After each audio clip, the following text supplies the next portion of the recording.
Well, Kathy, I think you're going to make 2 recipes for us today, and I think we're starting with sweet tater biscuits. Yay, this is an awesome recipe, Sarah. Really simple. With a few learned techniques, anybody can make biscuits at home. Great.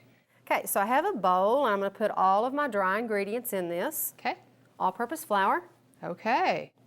And I have some whole wheat flour. Ah, sneaking a little whole wheat in there. All right. Whole wheat flour, you can usually substitute about 1/4 or up to 1/2 in most baking recipes.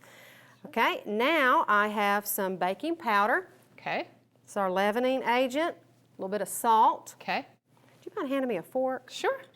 Okay, and I'm just going to mix all the dry ingredients together. Okay. Well, I could do that. Sure, really easy. Okay, next I have some butter, and Sarah, this has to be really cold for it to work well. Okay, and you said butter, and typically with Get Fresh, we use margarine, and we try to get the trans fat free. But what we're going to do today is say, to make a great biscuit, you need to use butter. And so all foods can fit, and so you just kind of keep mixing the butter in until it's in little kind of small cornmeal size, little pea size. What's the word you say? Just cornmeal consistency. Okay. So you could use 2 knives to kind of cut the butter up, but again, we want it to be cut up in little pieces, and it works a whole lot better. Okay. Okay, I think we're about there. Do you mind taking this, Sarah, and handing me the other bowl? So we have a bowl that we had our dry ingredients mixed in, and then we cut our fat in. Okay. Now we have another bowl, and we're going to put all of our wet ingredients in this. Okay, I have some skim milk. Okay. That's Alright. fat-free?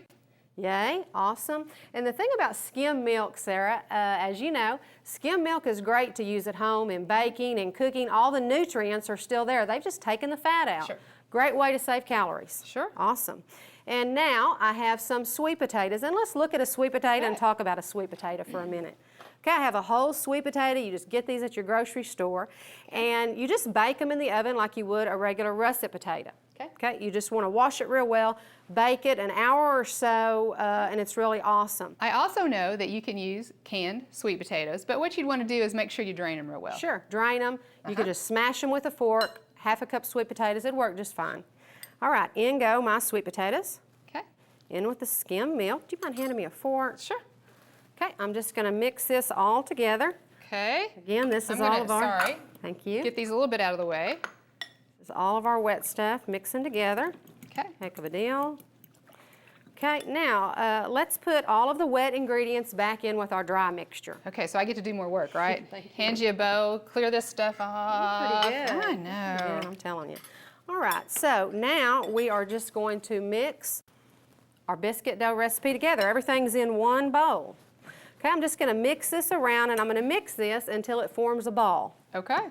Really simple. You know, Sarah, this is a fun recipe that you could get kids to help you with in the kitchen. Kids like to get in there and cook and get their hands dirty, and they're often more likely to try to eat something, try new food if they've been allowed to help in the kitchen. So Sure. I know, Sarah, your kids love to get in the kitchen and help. And Yeah, they'd be using their hands with this one, though. You could. No It'd be utensils fun. for them. They'd be using their hands and having a good time. Yeah. Here, I'll let you finish it up. Okay. So, Sarah, we're going to continue to mix our dough until Okay. it forms a ball. Well, now, what if it doesn't form a ball right away? What do you do with it? You could just put a splash of water and help Okay. bring it all together. Okay. So I think we're about there. Okay. With our ball of dough. So now I'm going to roll this out on just a cutting mat. You could use whatever you had. You know, you could use a piece of wax paper. Would be fine. Sure. Or a counter. Sure. I think you're a neater cook than I am. Use my fingers in the counter. Okay. So now I just have some flour, and I'm just going to spread this out. This is really, really fun. Okay, and now I have a rolling pin, and I'm going to take some of the flour, and I'm just going to flour my rolling pin. Okay. And I've also used glasses out of the cabinet Sure. before. Sure. So, yeah. You could use anything, just flatten it out. And we want our dough to be flattened out to about 1/2 inch. Okay. All right, so here we go.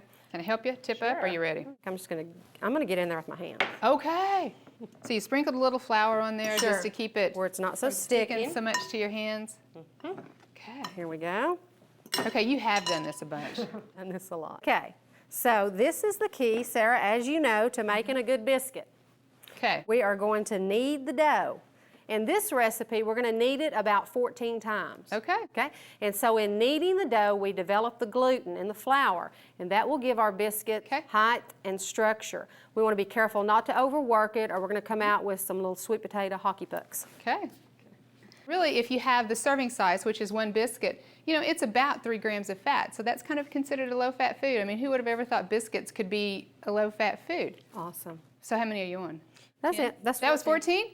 Yeah. Wow. And I think about biscuits as being a comfort food, you know. So all foods can fit in a healthy diet, but what's really awesome and what we do here at Get Fresh Cooking is we change them up. We can still have that comfort food, but it doesn't have, you know, such high calories and still tastes wonderful.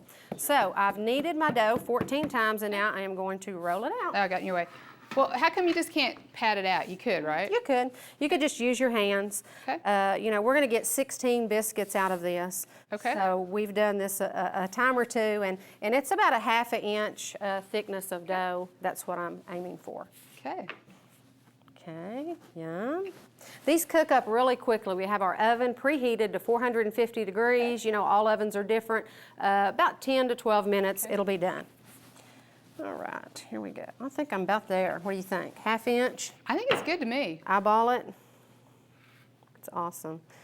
Okay. Seems like when you've been practicing this and you were making it, you had exactly 16. It's like amazing that the thing about cooking is you kind of have to just get in there and do it and make a few mistakes, and hopefully the family, you know, will eat the mistakes because they might taste good, but they might not look quite right. But the more you kind of just get in the kitchen and do it, the easier it gets. Would you hand me a knife? And I'm going to kind of run it up under the biscuit dough, and that way they're not going to stick. Okay, you want me to take it and place it? There you go. That does look good. Yum. They look like the perfect size. But, you know, if you wanted to eat more than one, it's okay. It's okay to have more than one. But when you talk about portion size and trying to eat healthier, a lot of times it's just if we could eat a little bit less, we'll get the nutrition we need and maybe not the extra calories. Heck of a deal. 80 calories per biscuit. Awesome, man. Sweet potatoes in there have boosted the nutrition. Great source of potassium in sweet potatoes. Okay, Sarah, we have our biscuits all placed on our baking sheet into the oven, 450 degrees, 10 to 12 minutes. We're gonna have some awesome biscuits. Thanks a lot.